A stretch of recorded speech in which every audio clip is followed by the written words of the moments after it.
Hey friends, welcome to another episode of the 10 Lost Podcast with East Forest. I'm Mr. Forrest. Thanks for joining us this week. I've got a conversation with Pamela Brinker. She's a psychotherapist who's been in private practice for over 30 years, and she works with a lot of folks around addiction and sort of a unique approach that, she's dealt with this firsthand in her own family that she talks about.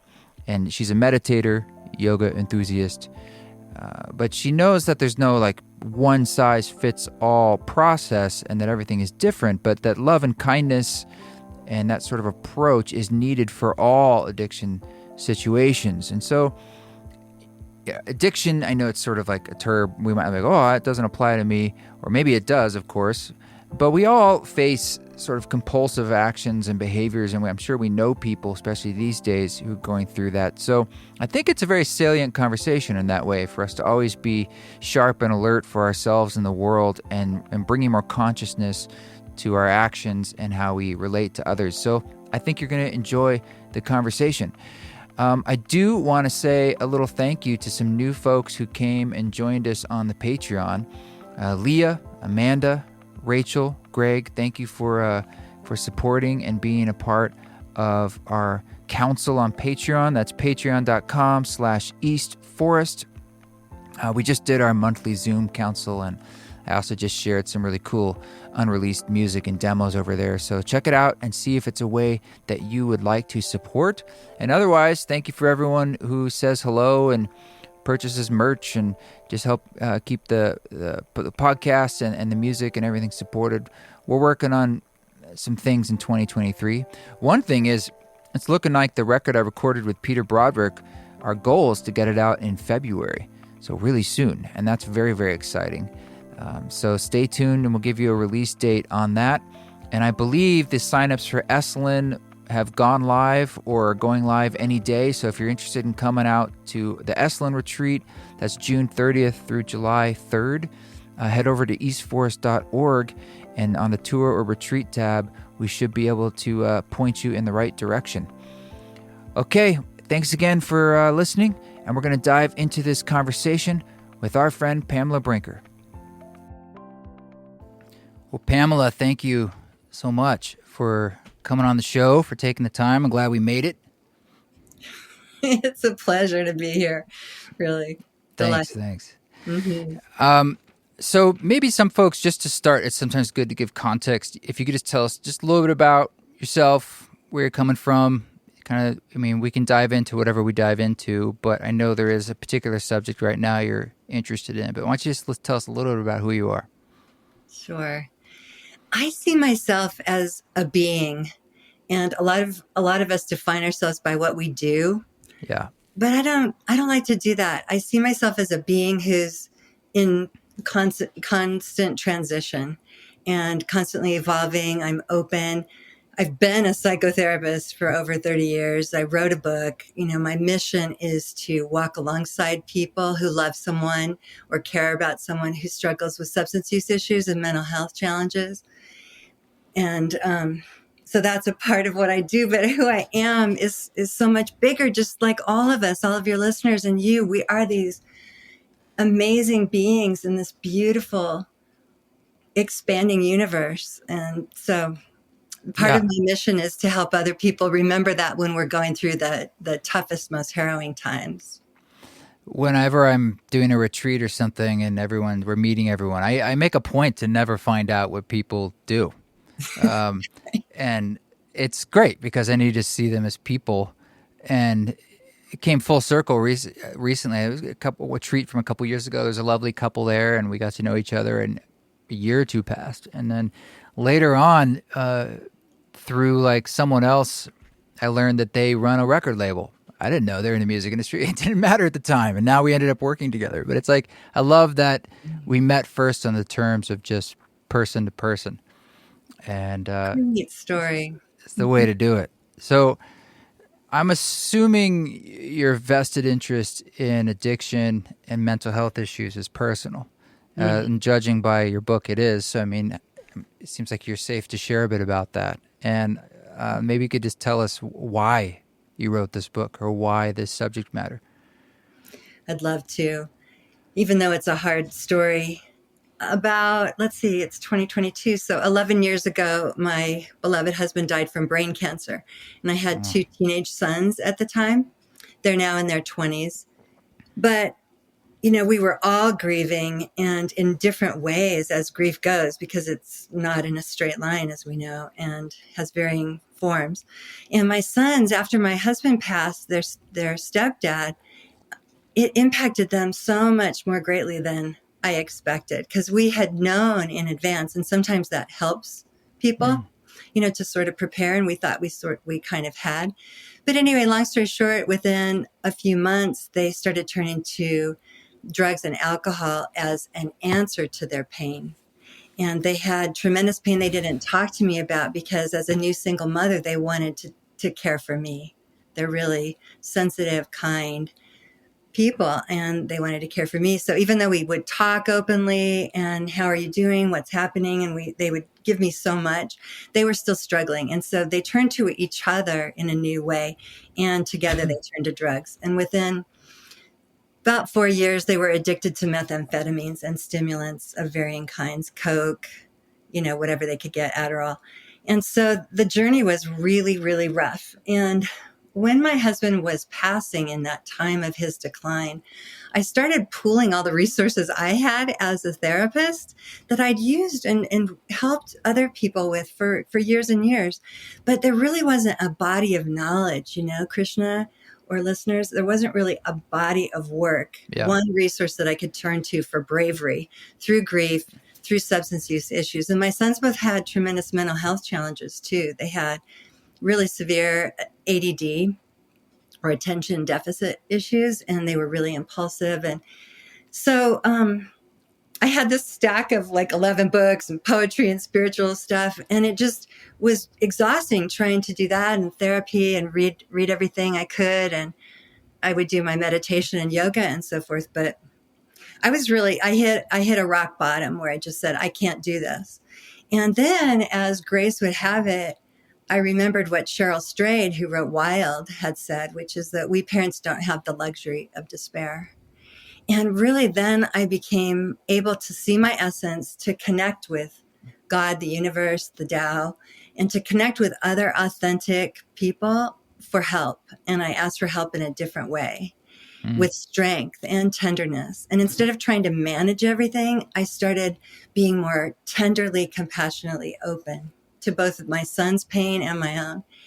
And it's hard to talk about because it is so personal, but it's important to talk about, because just today I posted that one of the bravest things we can do is ask for help. And so we all teamed up and decided what would happen. And my sons did some intensive therapy in the wilderness, and Oh, learned yeah. how to start their own fires, and learned how to not be attached to any screens for 3 months at a time. And, they were out among the stars and with peers, and faced hard truths about themselves and our family, and told me what they needed from me, how I needed to work on myself. Mm. And simultaneously, I saw some of that too, that I needed to change. Our family had a systemic problem. It wasn't just them turning to drugs and alcohol. It was ancestors who had done that, and ancestors who had mental health challenges, and so much more trauma, and all this stuff started coming out.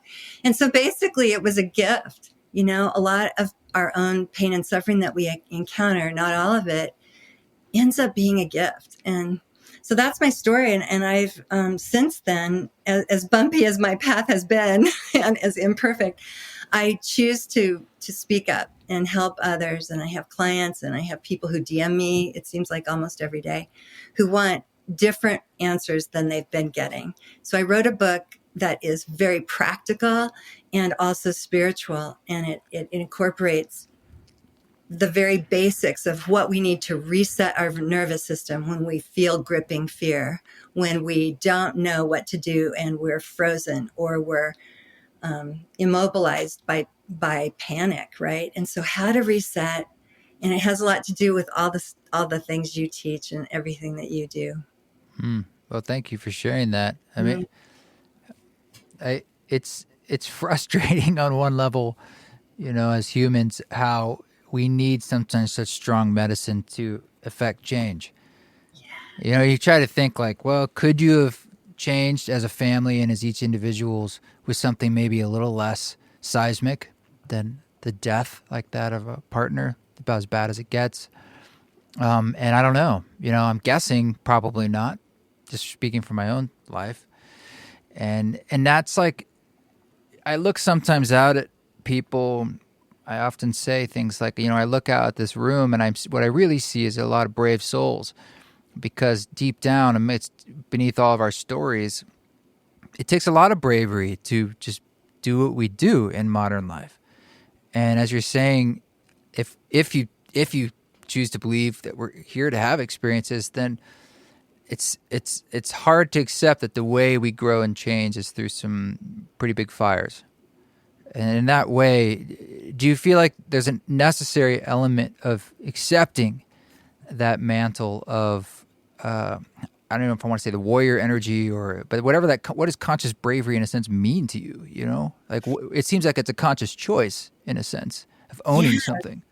Yes, I love the way you said that, accepting that mantle and how to be brave. Yeah, consciousness is a word that people define all different ways, but I define it as having awake, alert awareness in any given moment. So it's not just what we have when we're having these ecstatic experiences. It's that presence and awareness we have even amidst the devastation, even when our sympathetic nervous system is activated and we want to fight or flee or curl up in a ball and feign death, you know, or fawn. So those are the four capacities. We need conscious bravery all the time. As you're saying, it's underneath everything, just to sometimes get out of the bed in the morning after a bad dream or to deal with several things that have happened at once in a day that's filled with the unexpected. And so for me, consciousness is that. It's that capacity to be right here, right now. And bravery is conscious bravery is having the awareness to see whatever's needed in any given moment and then do it. So to me, conscious bravery is something that we all need because it's active. We take action. We don't just intend or affirm what we're going to do, which is helpful too, but we embody it. You know, we stand in our truth and we move forward, even if it's hard. Well, And I teach easier how said than done. Yeah, right. It's. I mean, what about when people are like, I don't know what to do. I just feel like in a morass of loss or grief, or they just don't know. They want to take action, but they don't know what to do. Exactly. Beautiful question. We sit with that. And what I teach in my book, I have a chapter called Now There's This.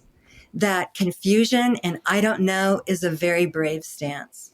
To be able to say, I don't know, but I'm right here with that. Now there's this. Now there's this unknowing. And I've been there plenty of times. All of us have. And isn't it true that when we're really the most truthful with ourselves and we're able to bring compassion to that unknowing, that then answers start coming to us little by little, options at least.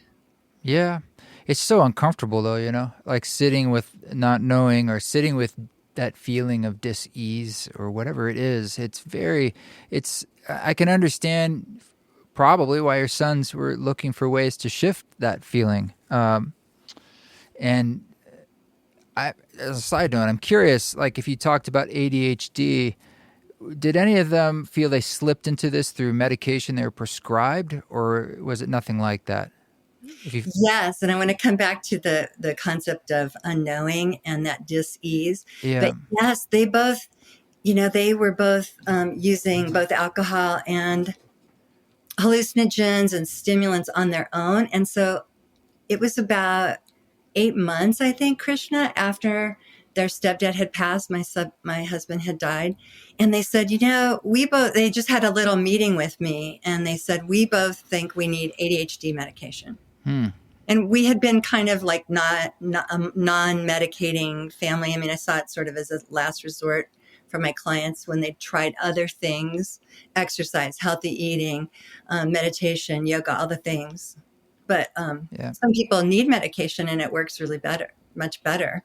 But at any rate, they said, we want this and we really feel we've needed it. We've tried other things. We're grieving, but our brains are racing. So they got prescribed Vyvanse, which is a Scheduled 1 drug, similar to Adderall. And then they immediately doubled it. And their doctor, after 2 weeks, they both came back to the doctor, and their doctor said, "Wow, you guys are pioneers. I guess you knew what you needed." And I look back on that and I think, holy moly, that was a doctor who did not understand the beginnings of substance use disorder, which is what we call it in my profession. I don't like the word addiction or addict because I think it's a label. But at any rate, here were these guys who were prescribed 40 milligrams and they doubled it to 80. Wow. Teenagers on their own. And their doctor said, "Okay, well, let's try that." And I wish I had known better as a parent to say, whoa, whoa, whoa, wait a minute. Let's put on the brakes and let's just look at what is this about. But I was in a cloud. And so I didn't know what I didn't know. That's part of why I wrote a chapter, coming back full circle to what you said a few minutes ago, on becoming comfortable with discomfort. I think that I was avoiding discomfort. I think when they said we need 80 milligrams, I said, wow, that makes my life easier. If they know what they need, great. That feels better right here.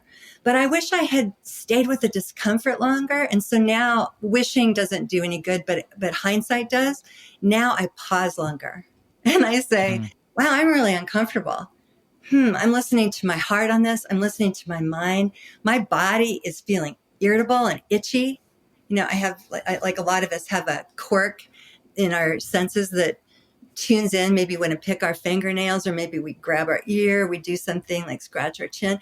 That's a physical sensation that arises because of some discomfort in our bodies that we want to listen to.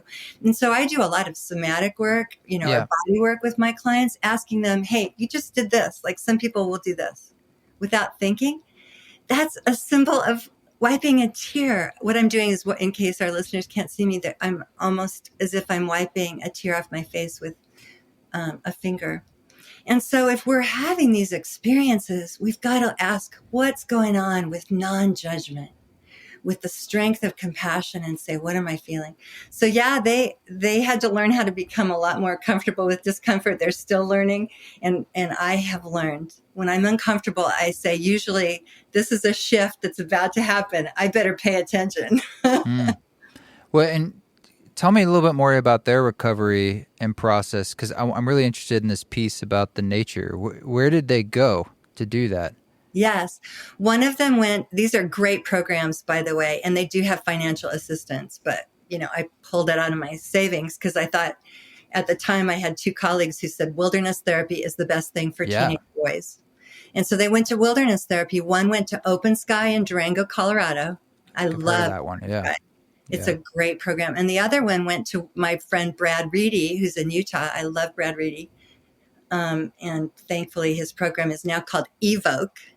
And he went to that program. And they both went to they both went to forms of sober programs afterward. They were so young that there wasn't a lot available. And so I tell parents, if you can figure out a way to work on yourself and your family while your loved one is in the wilderness, in nature, or in some program where they're doing gardening. There was another program where one of them could have gone to work on a farm and do farming for a while. He didn't want to do that, so I didn't make him. I wanted their buy-in. But, if you can get into a situation that's kind of removed from what you've been doing, but still totally connected. Like we were doing family letters all the time, sending letters back and forth to each other, family therapy over the phone and stuff. And so I had to work on myself. A lot was required. And they really worked on themselves. And they were doing, Norman from Open Sky was doing these amazing meditations out with them. They had yoga out on the ground. They were cold. They learned how to deal with the discomfort of huge windstorms, putting up shelters in the middle of windstorms and cold temperatures and sleeping, and turning to peers who were so real, Krishna, with them. Those peers knew them better than I did. One of them had a ceremony. I wrote about this in the book, Conscious Bravery, but one of them had a ceremony at the end in this cool teepee, with sage and stuff. And the peers stood up when he was graduating and said, this is what we know and love about you. This is what we know and we're concerned about you. And they passed the stick around and they said things that were, even more real than what I knew about my son. It's awesome. Yeah, was that in southern Utah? The Evoke one? Yes. Because I have some land down there. I spent a lot of time in southern Utah, and know a lot of people who do these sorts of programs down there, and it's an Awesome. amazing landscape. Really, really powerful. Yeah, it's a great way to partner with the land and do grounding. And I teach a practice I call Earth and Sky, where we reach down, we stand barefoot, we reach down to the ground with one hand and one arm straight down, and we reach up to the sky, and we meet our hands through head space and heart space, and then opposite hand goes up to the universe or sky, and the opposite hand down. And they didn't do that practice, but they did things that helped them to connect with what's greater for them and to really ground into the support of the earth beneath them. And so they're doing much better. And I think they've had a lot of bumps, though, over all these years. And Yeah. treatment is, I was talking with a new friend yesterday who's written a book called The Right Rehab. And we were talking about how there are so many people who don't have resources for wilderness therapy. So in the back of my book, I have a resources list. So those of you who are listening, if you are interested in wilderness, but you can't afford it, email me and let's see what we can do. Because maybe I can connect you with somebody that can either help, or you can find a different kind of program. Because it's a lot about the haves and have nots, unfortunately, sometimes. Yeah. And Yeah. that's just wrong. It's an archaic system that needs to change. But at any rate, there are other things besides wilderness therapy. They've both done a variety of things. And one of them is service. Serving other people can save you. Right. It sort of brings you out of the sense of separateness of the individual in a natural way. But our lives are so siloed, especially digitally, that it can really create a kind of sickness. Yes. So Yeah. well said. True. Yeah. But you were talking about sort of sitting with things, and I noticed you're mentioning you're not as fond of the word mindfulness, but I often call it like the witness. But what is it about that you don't like? Because it seems that is a key part of stepping outside of your dream, sometimes your story. Absolutely. Oh, I love the concept of mindfulness and stepping out of our dream or story. Absolutely, with wide awake awareness. But I like to call it whole being awareness, because mindfulness Oh, conjures the mind mind. Yeah. as if Yeah. the mind is the answer. The mind is usually the source of our problems. We ruminate, we mull over stuff, and we get stuck in the past, or we fixate on the future. But whole being awareness gives us exactly what you just mentioned, the capacity to energetically move into the space immediately around us, or into the layers, into the depths of awareness that are available to us, that can come into our beings when we're open and say, hey, wake up, look at this. You didn't realize this. And we might have that realization, in our hearts, or it might come into our minds, or it might come into our bodies, or we might vibe with an energetic rhythm that kind of shakes us up and says, hey, you haven't even looked at this. What about this? Or it might come into what I call our essence, the deepest soulful part of us, our self with capital S, if you will. But I like the elegant word essence, because I don't think it's as laden with as much, I don't know, dogma or meaning to other people. But yes, we have to have some sort of witness, some other person or other energetic field, or a connection to the divine beloved, whatever you want to call it, that kind of helps us to see it is time to embrace change instead of fear it. Do this thing, try this idea out, talk to this person, go meet with this group, go drum, go play an instrument. You haven't done that in forever. Go sit in cold water and become a little more comfortable with it day by day. These are all things that jog our systems, that help us say, hey, change is right here. I better get better at it. Seems like addiction in some ways is always a message for change. Perhaps it could be viewed that way. It is. And Yeah. it's not. I love the way you said that. I'm going to remember that. A message for change. Well, Writing that I'm down. thinking about like the more the sort of smaller addictions in our lives that we roll with all the time, whether it's our phones, whatever it is, and what kind of change that's asking for. Because there's so many addictions that are they might feel benign, but are they? And we can live with them for years and years, maybe our whole lives. And what kind of messages are lying in waiting, in a sense? Great question. I love it. What kinds of messages are lying in waiting for us? And that's what conscious awareness does, and whole being awareness, and to become comfortable in the moment, more comfortable. I don't know if we can ever be very comfortable, but become more comfortable in the now so that we can receive these messages for change and ask, because we all are addicted to various things, or we're compulsive about things. I'm compulsive about chocolate. I'm compulsive about green tea. I think they're so healthy, but, I got to take a real hard look at that some days when I've eaten a whole bar of 85% chocolate instead of just, a little. So what am I doing? What's underneath that? What am I experiencing? Why am I doing these things? What patterns am I trying to establish? Routines are great, but we want to be able to have flow with our routines.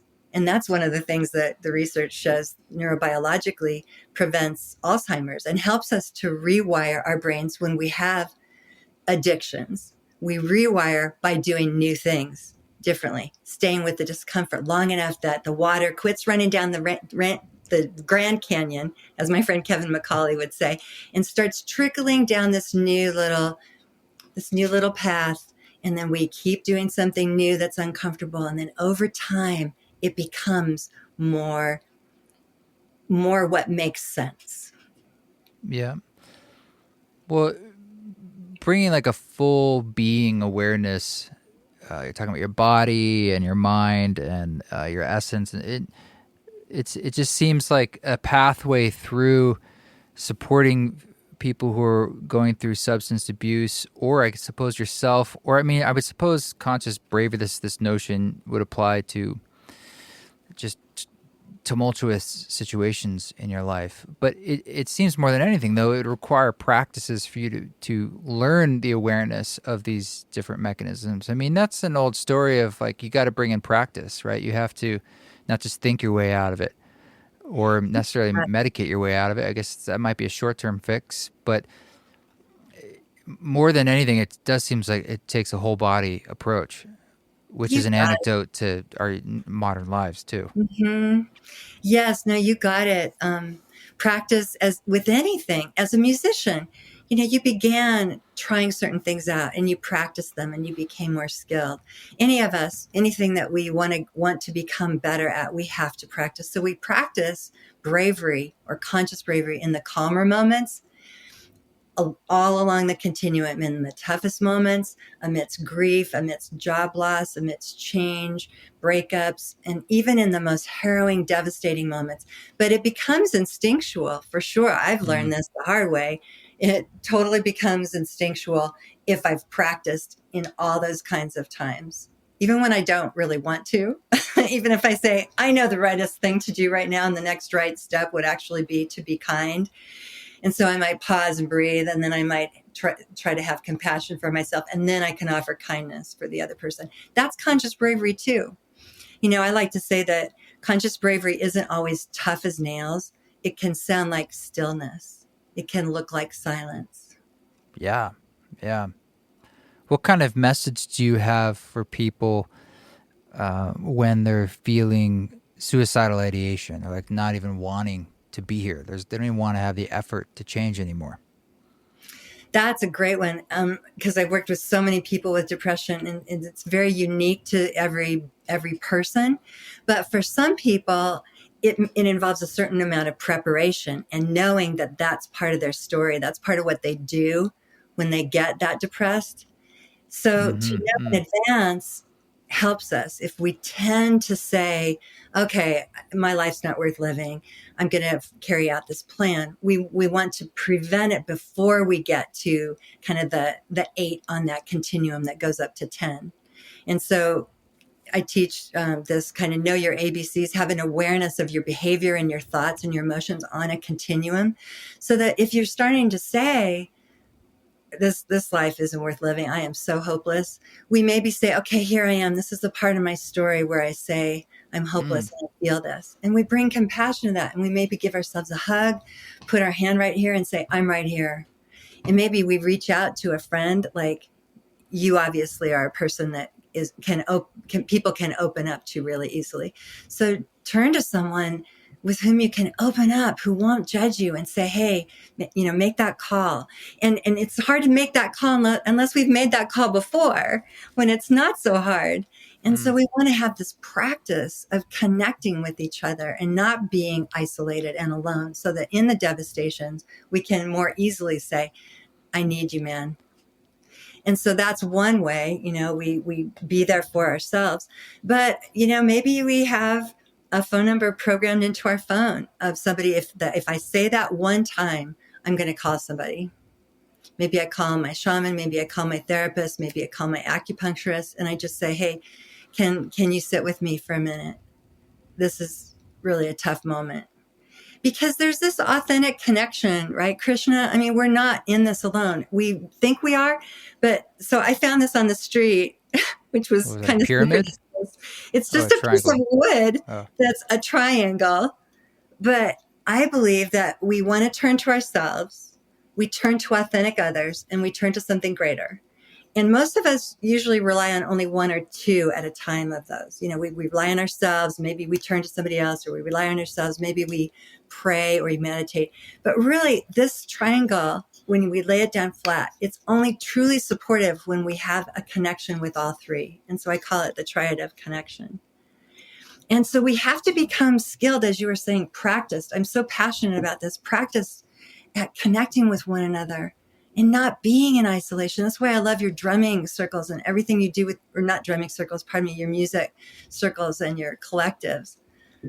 Because that's where people are sitting with one another, breathing and feeling not just themselves and having these awakenings, but we're feeling each other. Yeah, group experiences, we're losing that in a lot of ways. They become, I'm imagining that would be the antidote to being afraid of the future, is feeling you're not alone. Absolutely. Feeling you're not alone. You always have yourself. We come into this world kind of alone. I mean, somebody usually helps us out of our mother's body, but we come into this world alone and we kind of go out of it. We have that moment of truth. I've had the honor of being next to 4 people when they were dying. And it's, wow, what a sacred experience. 4 people I loved, 2 of whom were my parents. 1 was my husband. And when they're actually going, there's no word for it, but there's some journey they're experiencing in those last few moments where I believe they're connecting with something greater, but they're doing it no longer with me right there. At least that's the experience I had. I don't know about other people. And so we want to become comfortable being with ourselves. We are amazing, beautiful beings, and this life is such a precious gift. And it may sound trite, but it truly is. And so if we know that, then we can actually connect with one another better. I can connect with you, and I've just met you because you're this beautiful being that I know I'm authentically connected to. Yeah. I mean, you just think about how much addiction there is these days and how much fear and how that fear is ginned up. It's a currency too for a lot of a lot of money is tied into fear as a way of keeping our attention. And it's so easy for us. It's like candy in a way that we just like, yeah, that feels familiar, or I know what that is in a way. I'll lean into the fear. And it's strange. I guess it goes back to our animalistic limbic brains or something, but it is a natural flow. But we have to sometimes lean into, especially when the dominant story coming at us is one of fear, to create a counter story of our own truths and maybe really being honest about what isn't full of anxiety in our lives, perhaps, or like what is just, at stasis or something. And we just ignore those things in a way, or finding where the stable ground is. And so these are definitely skills that I think are important as we move forward as a people in a time that's so ungrounded. And I'm imagining it will continue to be that way. So it's tough to hear that, your own family went through addiction in a sense, almost in a sanctioned way. And that's a very common story with opioids too now. And so many other ways. And think of all the sanctioned ways that we don't think of as so nefarious, like whatever it is you can't stop doing and don't feel you have control over, whether it's gaming or Instagram or I don't know what it is, but it's like, it probably isn't that positive in your life, or you're just not even connecting the dots to your mood or what's going on in your life. You might feel out of control. So a lot of this feels like reclaiming volition and what you do choose and recognizing what you do even amidst everything coming at us. Absolutely. I love everything you said. And there are people out there who say it all differently, but like Annie Grace, she's got a book. It's called The Naked Mind. Kevin McCauley has talked with us, and people like, I'm forgetting, but there are so many people doing research in the neuroscience fields and in the spiritual fields, and they're starting to merge, so that we're seeing that truth involves a commitment to change, like you're saying, I think, and practicing change, but also being open to, hey, maybe I'm doing this because my brain has become dependent upon it. My brain could be faulty. My body is dependent upon it. I mean, I've worked with lots and lots of people and seen so many people who actually, craving is a real thing. Craving is not just, oh, I wish I really had this drug. There's a Yeah. physiological, how can I say that right now? Physiological craving for a drug or substance. And so what do people do to work past that? Well, lots of people need medication to work through that. And so I'm a big believer in medication supported um, abstinence for a period of time, at least, to help people get to where their brains are functioning more appropriately so they can make better choices, you know? Yeah. I mean, you just think about the basics too, like you said, like the power of nature, things that were probably part of our lives forever and maybe aren't at all right now, or just your diet, or your sleep, or your support group, or your friends. What you're inputting in is information. It's like we got to get these things in order to really start. Otherwise, you're just swimming upstream in a sense. And it's like asking sometimes a fish what water is when your whole life you might not even recognize. I mean, how do you know? I bet your sons didn't even know what kind of benefits they might gain from those experiences because they've never done it, is my guess. They never, So sleeping true. on the ground and resourcing and dealing, it's an amazing gifts. Yes. I love everything too that you mentioned, the nutrition, our bodies, because I was always a healthy eater and we ate even more healthily when my husband was dying. Um, he called it the anti-cancer diet, a lot of greens every single meal, all of that, a lot of lean protein and all kinds of other things. But my sons finally chose healthier eating because it started to make sense to them once Mm, they were free from some of the former impulsive choices. right. Oh, that's great. Mhm. Well, so the book's out, Conscious Bravery. I mean, is there any other concepts you think it's important for us to touch on? I know there's many other things in here, but in general. Mhm. Yeah, the pillars of conscious bravery are to breathe consciously, to really know who we truly are, that we're more than our situation or our circumstance, that Mm-hmm. we are this essence, like you and I talked about in the beginning. We are not our roles and our titles and even what we're good at. We are something greater and more expansive. And then to be able to have the capacity to become more comfortable with discomfort. And Hmm. that's a separate pillar, and also to ask for help. But I don't know if readers know what I mean by conscious breathing so super quickly. Not readers, listeners. Every now and then my brain does that. Listeners, people who are with us right here, Of who are course. maybe on a break. And if you're really taking this in and you have a second, if you can maybe just breathe into your whole being, into your heart, into your mind, into your body, into your energy space, and into your essence, and then exhale from all those places. And then maybe see if any one of them is speaking to you more loudly or with more grabbing your attention than another one. and see if your body is talking to you. Then listen and just pause and breathe into maybe a place in your body. Maybe you have tightness in the back of your neck. Or maybe exhale from your mind and release something that you're clinging to, that you really want to hold on to, but you know it's really not helpful, because we have these knowings. So conscious breathing is a gift. And it's not just taking 3 deep breaths. It's actually, people might call it mindfulness, taking mindful breaths, but I like to call it whole being awareness breaths. As you talked about, you witness yourself breathing in, and you witness what's happening as you exhale. There's tremendous power to either calm our nervous system or elevate our nervous system as needed if we just take the time to breathe consciously a little bit throughout the day. Well, thank you for that. That's a big one. Just Mm-hmm. breathing and breathing consciously can bring so much to our lives. So thank you. Sure. Well, I'll put this link in the show notes, and appreciate you sharing your time, and thank you for diving into this a little more. It's really my pleasure. Thank you so much. And if anybody wants to find me aside from the book, you can get it on Amazon. You can get it on my website. My website is pamelabrinker.com, and please feel free to reach out to me. Cool. Thanks, Pamela. Thank you. Appreciate it.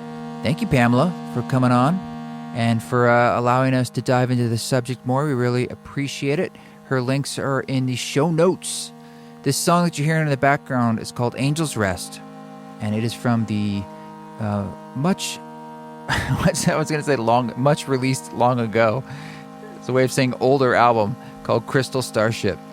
And that was a ceremony, one of my older ceremonies, recorded at our dear friends at the farm, upstate New York. It was a beautiful little experience, and now it's called, we used to call the farm the Crystal Starship, so that's why it's titled that. And this song's called Angel's Rest. I play that song live sometimes, but it's completely different with lots more layers and beats. But this is how it all began.